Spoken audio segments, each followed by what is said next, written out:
مشهد مفزع وفاجعة كبرى أفاق عليها التونسيون صبيحة الأربعاء إثر اغتيال القيادي في الجبهة الشعبية شكري بالعيد بعد إطلاق الرصاص عليه في مستوى الصدر والرأس من عنصرين مجهولين.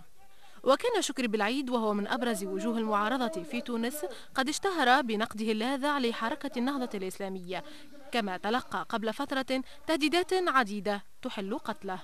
البارح شكري بالعيد هو نفسه يقوم بندوة صحفية الذي يجذب فيها العنف ويجذب فيها العنف السياسي، وينبه من أن هذه الظاهرة لا يمكن أن تتواصل، لأنه أعمال العنف السياسي لا تمت بصلة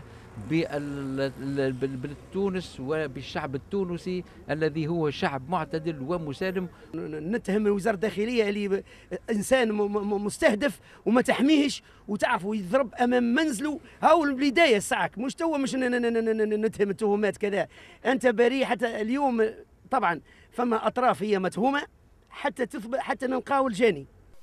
مظاهر من التشنج والتوتر تميز بها الشارع التونسي اليوم، إذ خرج الآلاف من المواطنين والسياسيين وتدفقوا في مسيرات غاضبة شملت مختلف محافظات البلاد منددين بعملية الاغتيال تلك.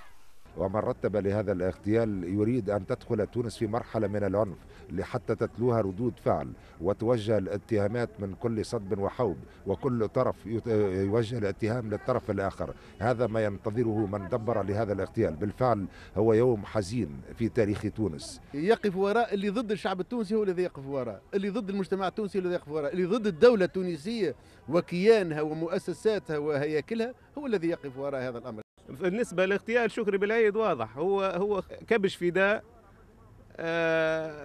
في عملية تصفية حسابات استخباراتية، لا هي نهضة ولا في عملية تحت قاعدة تصير في تونس أخطر من اللي تتصوروا.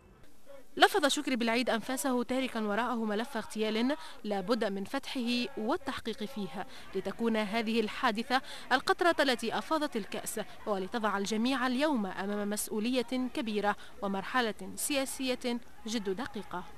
بعد حملة تراشق التهديدات يأتي التنفيذ، وبرصاص الغدر تجر البلاد إلى دوامة من القتل والاغتيالات السياسية، وتوجه أصابع الاتهامات إلى أطراف معينة، وقد تزيد هذه الحادثة من هوة التفرقة بين أفراد الشعب والفرقاء السياسيين، وهو ما يخدم فقط أعداء الثورة.